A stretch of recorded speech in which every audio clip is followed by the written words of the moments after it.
A paz do Senhor, meus amados e queridos irmãos. Aqui quem vos fala é o pastor Heber Ramos. Eu estou de volta para continuar comentando os textos aqui, os capítulos do livro de Salmos. Nós chegamos agora no capítulo 77. É uma alegria toda vez que estamos aqui ministrando a palavra do Senhor. Quero agradecer ao pastor Gideon Júnior pelo convite, o nosso pastor presidente, e também pedir oração. Não vamos deixar de orar e clamar a Deus pela vida da nossa querida pastora presidente, a pastora Luíde, para que Deus possa restaurar toda a sua saúde e que tenhamos ela conosco, adorando ao Senhor na nossa amada igreja. Queridos, vamos para o Salmo 77. Eu vou fazer a leitura na nova tradução, na linguagem de hoje. O título fala Consolo nas horas de tristeza. É mais um salmo de Asaf e nós vamos então fazer a leitura. O texto está aparecendo aí na sua tela. Diz a palavra do Senhor: Eu grito bem alto para Deus, grito e ele me ouve. Nas horas de aflição, eu oro ao Senhor durante a noite. Levanto as mãos em oração, porém não encontro consolo. Penso em Deus e começo a gemer. Começo a pensar e fico desanimado. Deus não me deixa dormir. Estou tão preocupado que não posso falar. Penso nos dias que já passaram e nos anos que se foram há muito tempo. Gasto as noites em pensamentos profundos, começo a meditar e a mim mesmo faço estas perguntas. Será que o Senhor vai nos rejeitar para sempre? Será que ele nunca mais vai ficar contente conosco? Será que deixou de nos amar? Será que a sua promessa não tem mais valor? Será que Deus esqueceu de ser bondoso? Será que a ira tomou o lugar da sua compaixão? Então eu disse assim: o pior de tudo é que o Deus Altíssimo não quer nos ajudar mais como antes. Ó Senhor Deus, eu lembrarei dos teus feitos maravilhosos. Recordarei as maravilhas que fizestes no passado. Pensarei em tudo o que tens feito. Meditarei em todos os teus atos poderosos.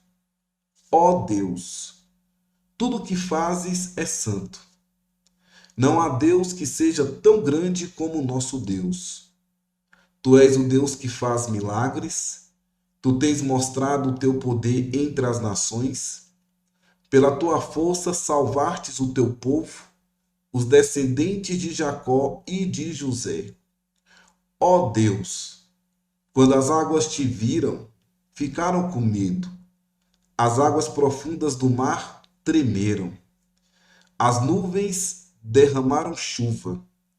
Houve trovoada nas alturas, e os relâmpagos riscaram o céu em todas as direções. O estrondo dos teus trovões se espalhou por toda parte. Os relâmpagos iluminaram o mundo inteiro, e a terra foi sacudida e tremeu.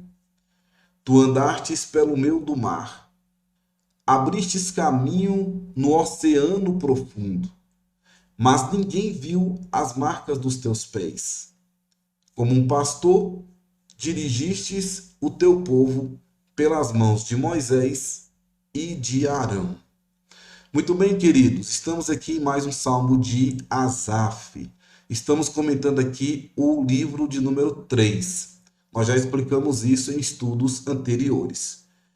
Então, o Salmo 77 ele é um texto poético e profundo que trata a experiência humana diante da crise. Nós podemos observar no texto que lemos que trata de dúvidas, de angústia, mas também nós vamos observar que também tem um caminho para a restauração da fé e da esperança. O salmista Asaf, ele expressa um sentimento que todos nós conhecemos, aquela sensação de abandono. E isso é muito complicado. Nós ficamos assim um pouco perturbados diante disso. E nós ficamos sem entender, porque nós buscamos por respostas em meio ao sofrimento e essa resposta ela não vem. Então esse salmo é especialmente importante para os dias atuais. Tem pessoas que vivem assim. Nós já passamos por isso, ou quem sabe estamos passando por isso, tendo esse mesmo sentimento. Então, por que que é importante para os dias atuais? Porque esse salmo, queridos, ele revela que a fé não elimina a dor, mas nos dá um meio para atravessá-la. A lembrança da fidelidade e do poder de Deus. Todos nós já ouvimos, quem está acompanhando aqui a leitura bíblica diária, nós já falamos que Asaf, ele era um líder dos levitas. Ele era um dos encarregados ali da música, da adoração no templo de Jerusalém, conforme está em 1 Crônicas, capítulo 6, 31 ao 39. E esse cântico ele reflete um momento de angústia pessoal ou, quem sabe, coletiva. E aí nós não sabemos qual é o contexto que foi esse salmo. Pode ser uma crise nacional, pode ser um ataque do inimigo, pode ser até mesmo uma crise pessoal, talvez como uma doença ou uma depressão. Nós não sabemos a fundo qual foi o momento que esse salmo foi escrito. Embora o texto aqui que nós lemos, logo aqui no seu título, fala consolo nas horas de tristeza. Mas qual tristeza? Pode ser qualquer uma dessas aqui que eu acabei de falar. Quando nós abrimos a Bíblia e nós já passamos por lá, o Salmo 42, o Salmo 43, o 73, fala dessas lutas internas dos salmistas. Aquela busca pela presença de Deus em meio à aflição. Então, o versículo 1, ele vem dizendo da seguinte forma: eu grito bem alto para Deus, grito e ele me ouve.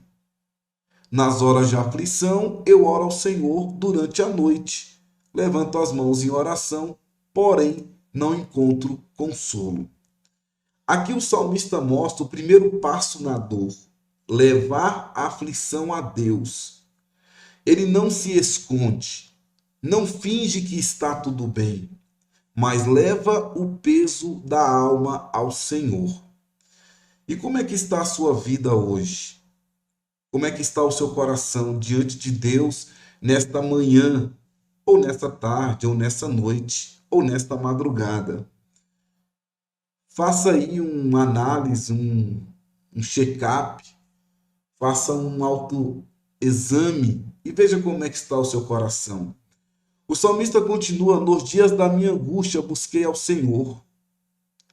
Ele não conseguia dormir. Olha o que diz o texto: nas horas de aflição eu oro ao Senhor, durante a noite levanto as minhas mãos em oração, porém não encontro consolo. Penso em Deus e começo a gemer.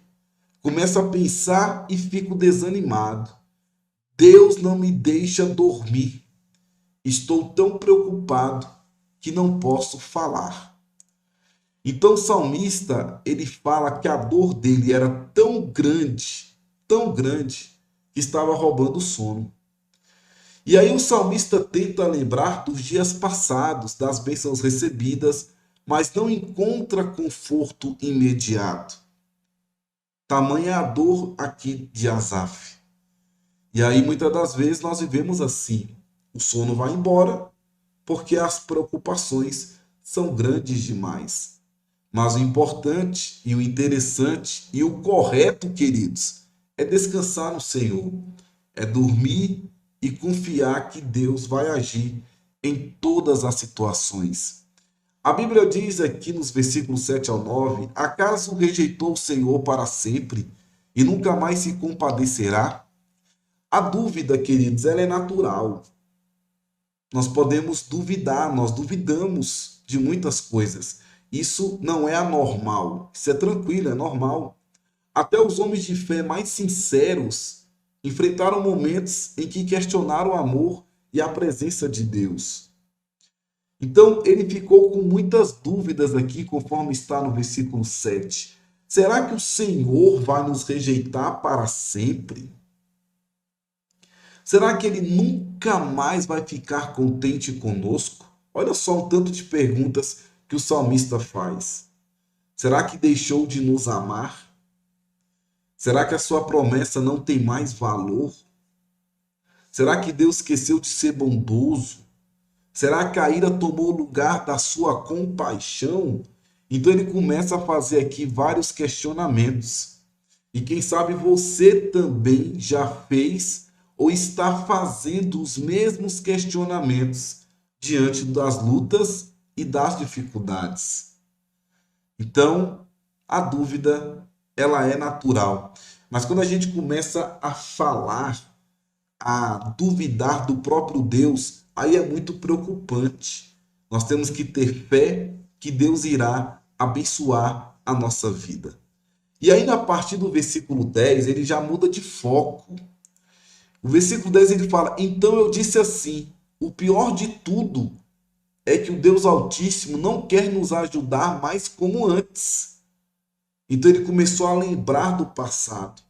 Ó Senhor Deus, versículo 11, eu lembrarei dos teus feitos maravilhosos. Recordarei as maravilhas que fizestes no passado. E aí eu tenho que te lembrar, queridos, que o nosso Deus, ele é o mesmo ontem, hoje e eternamente. Ele começa na sua mente, a lembrar das poderosas ações divinas no passado.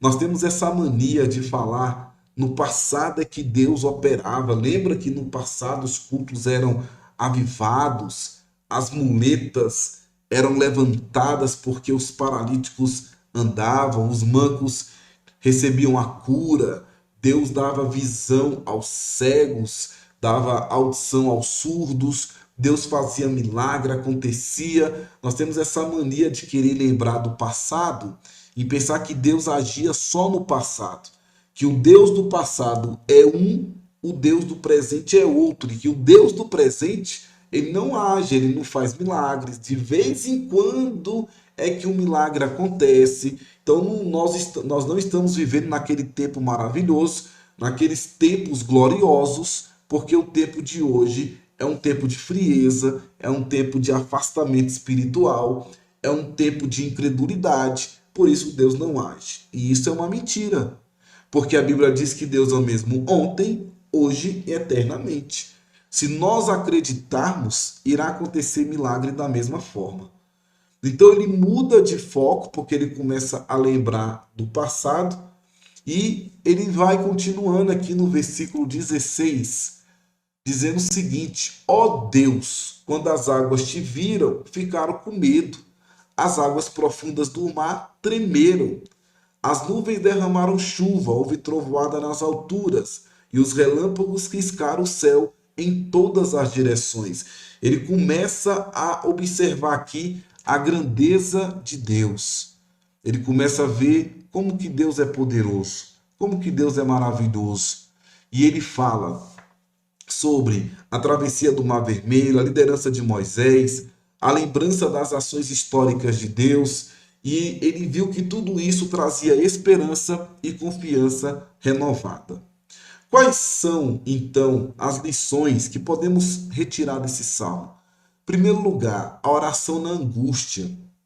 Deus quer ouvir até mesmo nossos gritos mais angustiados. Se você abrir a palavra do Senhor no Salmo de número 34, versículo 17, olha só o que diz o Salmo de número 34, versículo 17. Quando as pessoas honestas chamam o Senhor, ele as ouve e as livra de todas as suas aflições. Então nós podemos orar na hora da angústia, podemos clamar a Deus sim, porque Deus irá nos ouvir. Outro ponto importante que aprendemos aqui é a legitimidade da dúvida e da tristeza. Jeremias, o profeta, ele era considerado o quê? O profeta chorão. E ele também clamou e duvidou. É só você abrir Lamentações 3, 19, 24. Então existia uma dúvida legítima aqui. A tristeza era legítima. Ele estava realmente passando por uma angústia, por uma dor, por uma aflição, por um momento de muita dificuldade. Outro ponto, a memória como arma espiritual.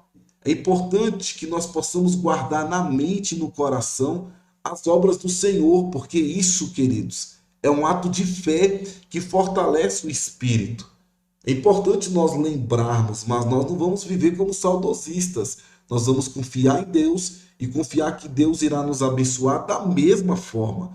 Se ele operou no passado, ele vai continuar operando no presente e também no futuro. A fidelidade de Deus, nós temos que entender que ela é imutável. Mesmo quando nós não percebemos, ele está nos guiando e ele está nos protegendo.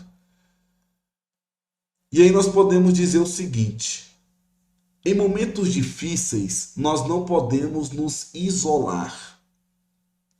Nós temos que levar nossas dores a Deus com sinceridade.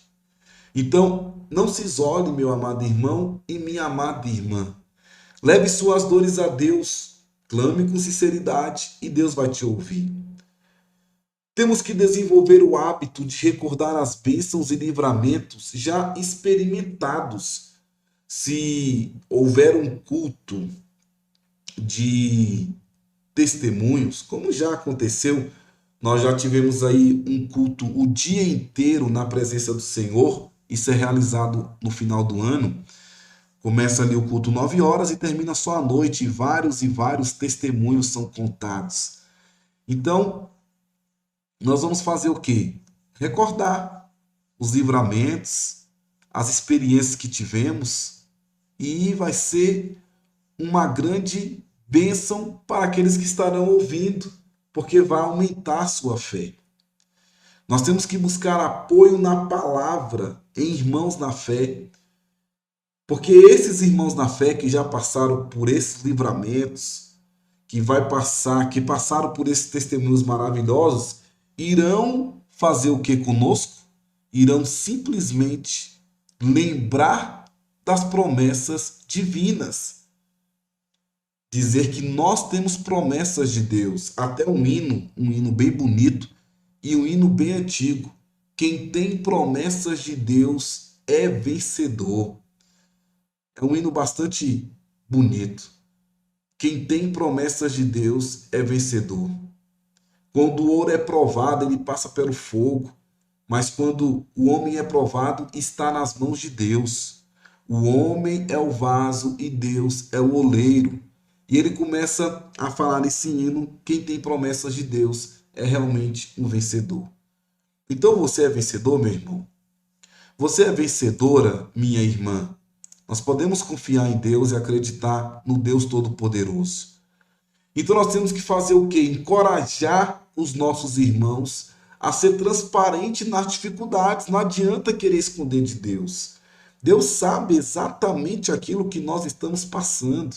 Nós temos que confiar em Deus. E com isso, nós vamos ensinar o valor da memória espiritual e da confiança na fidelidade divina. E nós vamos saber o quê? Nós vamos aprender a enfrentar as crises sem perder a fé. Nós podemos ajudar a nossa família a desenvolver um legado de fé e testemunho, compartilhando histórias de como Deus já agiu em nossas vidas. Nós podemos usar esse salmo para ensinar os filhos a nunca desistirem, mesmo em momentos de sofrimento. Nós podemos lembrar, por exemplo, a história de José no Egito, que mesmo preso injustamente, José confiou que Deus estava no controle e se lembrou das promessas divinas. José tinha promessas da parte de Deus. Podemos lembrar e conversar com os irmãos a quem nós estivermos aconselhando sobre a travessia no deserto pelo povo de Israel.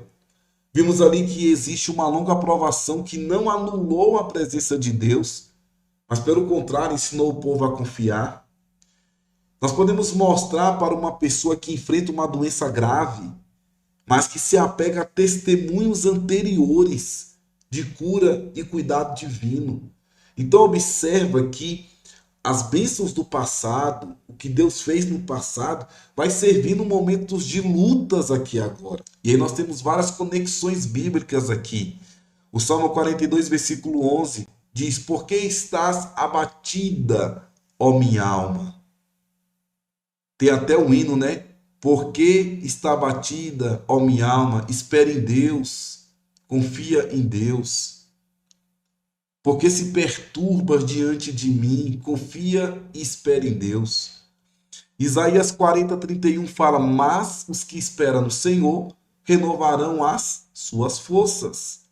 Em 2 Coríntios 12, 9 fala: A minha graça te basta, pois o meu poder se aperfeiçoa na fraqueza.